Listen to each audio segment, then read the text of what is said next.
What's going on, Internet family? How's everybody doing? We got a treat for you today. We got Devonte Holt and his whole crew. Art by Tay. Welcome to the couch. Thanks for coming by. Man, appreciate you for having me, bro. Appreciate it. So we did an art show together 2 years ago. Yeah, what was it? The medium? Yeah. It's probably like a year or two, man. Where was that? It was in Ainsley at the Ainsley Live Walk. Yeah. We had the upstairs and the downstairs. That was fun. We had the full art show downstairs, and then we had like people performing upstairs. Mm-hmm. It's a big space. That had a great turnout. Like there was a lot of people in there, man. I had a lot of interest. I need to do it again. I really need to do it again for real. So do you organize art shows regularly, or was that kind of a one-off?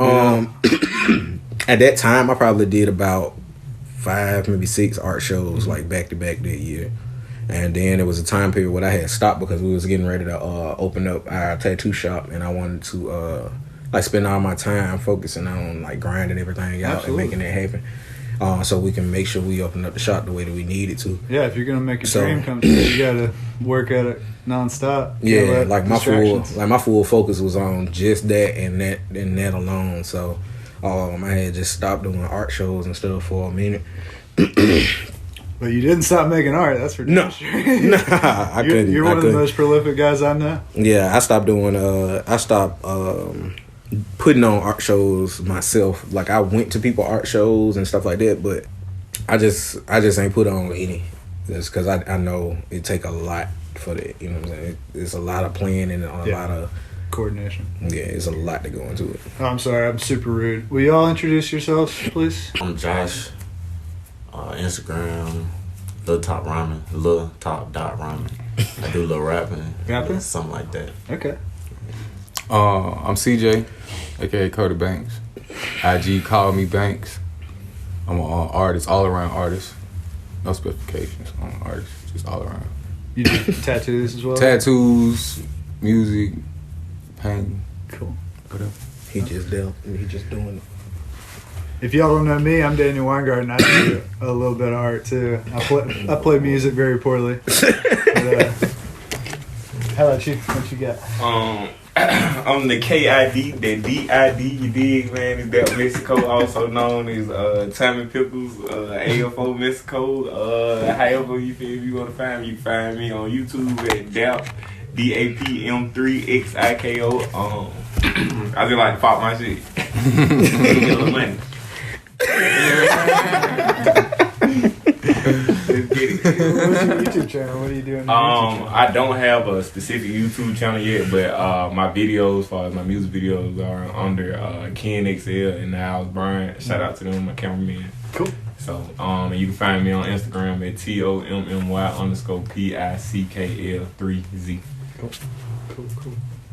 You got a lot of talent. Yeah, man. That's the only way I can like push myself, man. They push me to do stuff every day, man. Little do they be knowing it, man. Like they a big inspiration for me to keep doing the stuff that I do, man. Everybody I surround myself with is either just as talented or more talented than I am. Yeah, man. You learn something different. A lot of people don't be knowing that's the key, man. Like for real, in order for you to just always create something new and different and exciting, the people around you and your influences got to be as exciting as the stuff that you create as well. You know? Oh, absolutely. So. And you know, like you'll get stale too. Yeah, if you man. don't have something to bounce. If the people around you aren't equally as good or better, you won't get better, you won't grow or nothing because you're only being around people that's just, they ain't pushing you. You gotta be around people that's pushing you and that's challenging you to do something that's gonna, you know what I'm saying, change some things, you know. Well, and it's cool too. I love watching people around me that, like, I start working with them just because I like them, and I don't necessarily, I'm not totally into their art, but then like you watch them progress, and over the years you're like, whoa, man, that was quite a come up. Yeah, really, man, because it's some people that when I first started, like I really didn't know too many artists in the city, man. I really don't. Like, I didn't really get out like that much, and then when I started doing the art stuff, it's just like people started like gravitating towards me and started meeting a lot of people. The first person that I really knew or started following was CJ and Blake Showers. Like they was like the very first people I like that was like on the art scene creating stuff. Is that stuff. how we met? I don't know. We probably did. I think you probably followed my page off of a post that Blake shared. Well, and Daniel we Williams. actually like officially met at 19 at the art show. Yeah, like with Blake, man, like I was just following them for a while, and then I had ended up making like this little egg. This little egg, it was like a real black, like had little clouds and stuff on the egg, and I had put it in front of the AL.com building, and they thought it was a bomb, and they called like a bomb threat. Like they called a bomb threat, and they had like the little bomb machine pick up the egg. You for real, bro? Oh God, for real, bro. Like real talk. Serious, bro. Like that was the very first news and everything, bro. Oh God, scared the shit out of me. I thought I was going to jail. So I called it. So what was your point of series on the AOL? It was around the time it was Easter, and I was gonna do an Easter egg hunt, but ain't nobody show up. But in the egg, it had like a flyer that had my art on it, had a T-shirt that I had made, had stickers and all of this stuff like that, and some candy.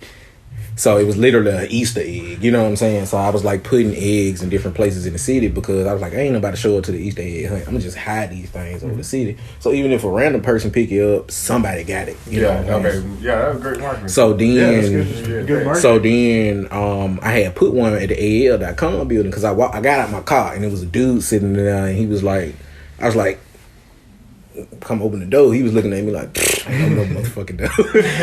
So I was like, man, I got a tattoo I got to do, man. I'm finna just put this mud down. And I left. By the time I made it to the shop, somebody texted me and was like, hey, did you see this?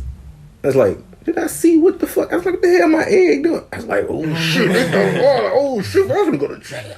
I'm gonna go to jail. I was like, damn, they gonna think I'm playing. So I seen it on AL.com. So I wrote the person who wrote the article and I was like, look, I'm the artist who created the egg that y'all found this morning. It wasn't a practical joke. It wasn't something that I was just like doing, trying to be funny or no shit like that. It was literally something I was just giving people like as a gift, something free that represented what I did. And they was just like, free merch. Yeah, you know what I'm saying? And they was just like, well, hey, if by any chance you could come up to the AL.com building and we can meet you and talk to you and have an interview and blah, blah, blah. And I was like, oh shit, cool. But the egg that I dropped to them wasn't even the biggest egg. It was like one of them little the eggs you get from, Or the ones you that like when you open it up, it's like a real big egg. yeah. And there's a small egg. And there's another small egg. Russian nesting. So it was like I had the biggest egg. I didn't drop the biggest egg off with them. Yeah. So I came in with the thing and I had the biggest egg with me and they was like, woo! I was like, what the hell they so excited about? And they was like, damn, that egg bigger than the one that we found. I was like, see, I was in here tripping. I would understand if you thought this one was What's a in that bomb. one? You know what I'm saying? But this one is right this big. What type of bomb is gonna be in this bitch? C4? Pipe bomb? You should have been like, this one is a bomb. Actually. Yeah. So when I'm walking, everybody like, yeah. And I'm like, okay, y'all was excited. They was like, you got us some free time off. We had an early break. Yeah. So I showed calling them. in a bomb threat for you. Yeah, man. They don't, so the lady seen the egg and she was like, oh my God, this is so big. What's in it? And it was like a t-shirt and like some other stuff. And she was just like, can I keep this? I was like, yeah. And I'm thinking, all right, we finna get in the process where she asked me questions and, you know what I'm saying, it's gonna be an article being like, okay, look, it wasn't somebody playing a sick joke on us. It was somebody doing something nice, blah, blah, blah. Here's the artist's name, such and such. Nothing happened. Yeah. Nothing happened. They like bad news over there. Nothing happened. Like literally nothing. Like, why did you call me up here? more free stuff? Nothing happened. I mean, they just want to let you know that you were okay. You feel me? So me being an asshole, I said in a few years I'm gonna end up doing it again. Oh yeah. But I'm gonna put a sticker on the top of it to say it's not a bomb.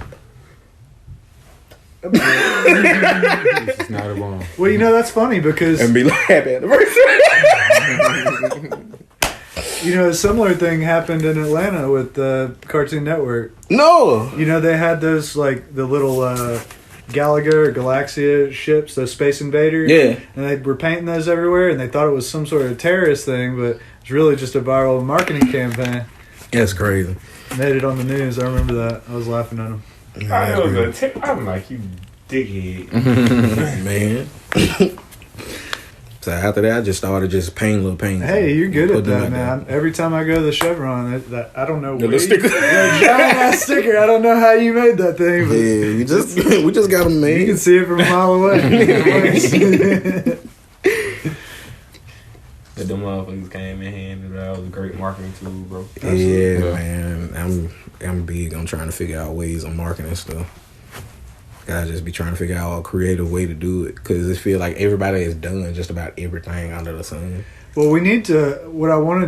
Part of what I wanted to talk to you about was I want to merge your group of artists with my buddy Brian Burks. I just got done with him, his podcast yesterday, or I just posted the first part.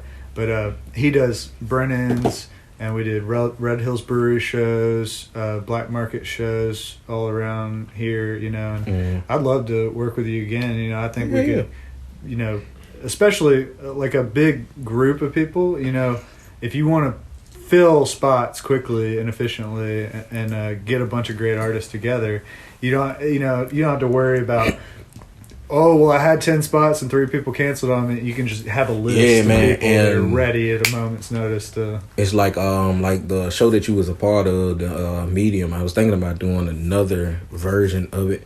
And I really just want to meet like a lot of like cool artists that do like a lot of dope art. Something that like, I want it to be as diverse as possible. You know what I'm saying? Just because a lot of people don't see different forms of art. Mm-hmm. You know what I'm saying? And I want to do it on the west side where I am, because a lot of people aren't exposed to that on their side of town. Yeah. You know what I'm saying? So when they see people actually doing it, everybody is in awe, because it's not a common thing.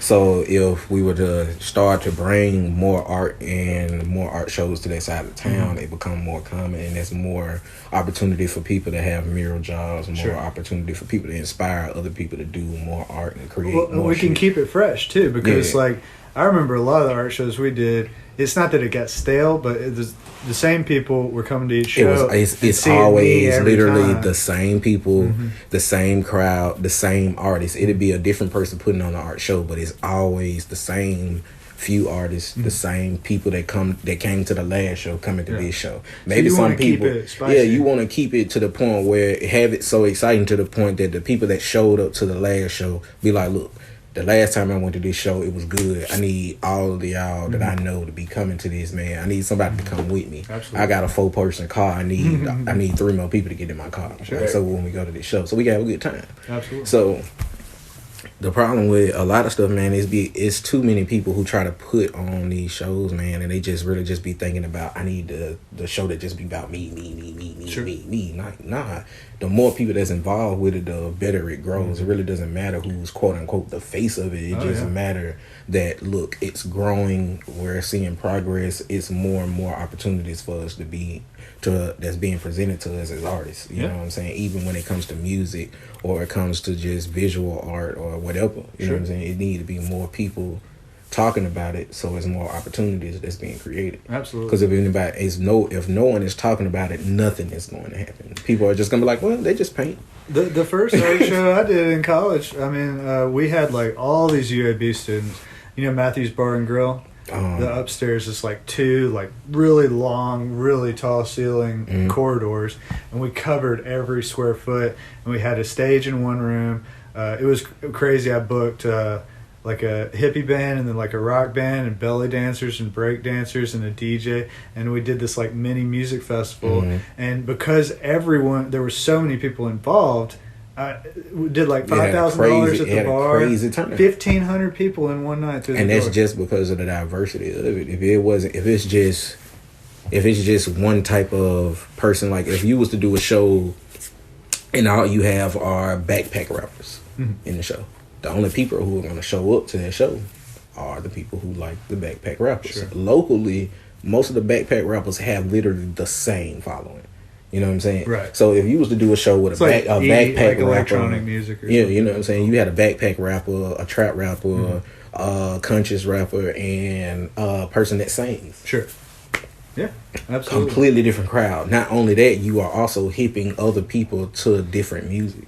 When I go to music festivals and stuff, I go obviously to see people on the bill that I like, but also to find out about The new new music, people, and it just completely exposes you to something you never would have sought out on your own. Just because you're walking past the stage and they're playing. I got like at Hangout, I walked past and I was like, "Who the hell is that?" And they were like, "That's Trombone Shorty." I was like, "That's fucking awesome, dude. Where is he from?" And he was like, "New Orleans." I was like, I should probably know about him. Yeah, man. Like my brother and CJ, they always hitting me on to like some new person that I ain't never heard of. I forgot what they just recently let me listen to, but it was pretty. Man, you old, it was bro. pretty decent. I'm really not that old, bro. I just old, bro.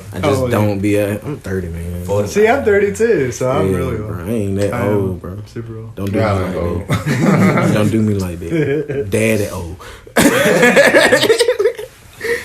But nah, man, I like they keep me on like some new stuff all the time, man. Because it's like certain music I'm probably not gonna find. You know what I'm saying? Like it's probably like the best shit I've ever heard, but it's like if I ain't looking for it, I'm not gonna find it. Oh yeah. Well, so the only way a lot of people get hipped on to certain sounds and certain music, it's got to be from like a friend or somebody that put them on. My buddy told me, "Hey, you need to check out this song one time."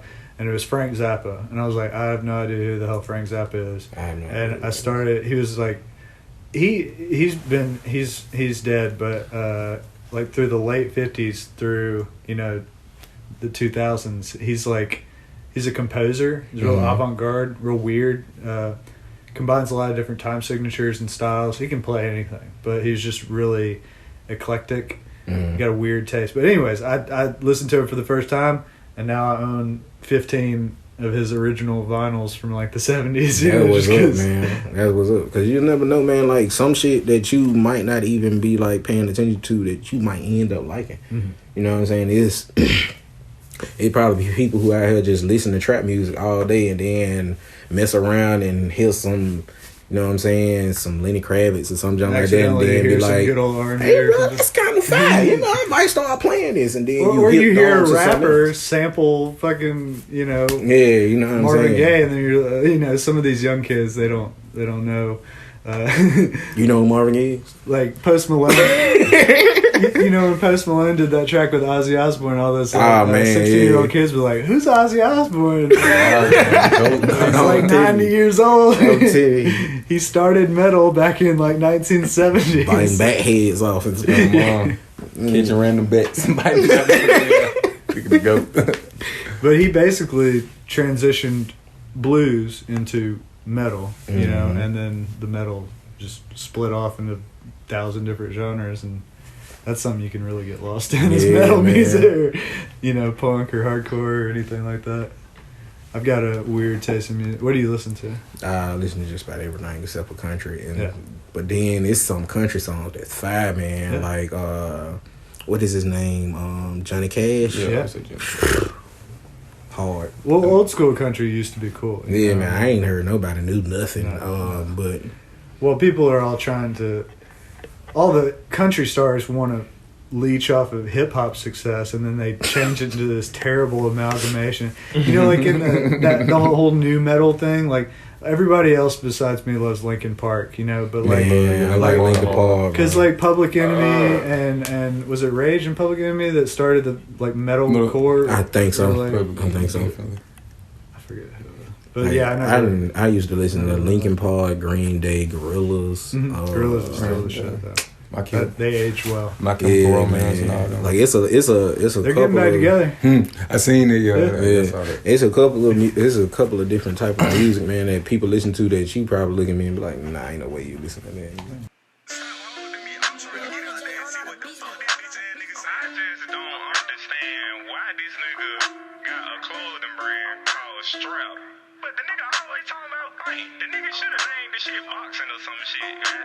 Strap down, about to strap in these beats. Like a seatbelt. On game.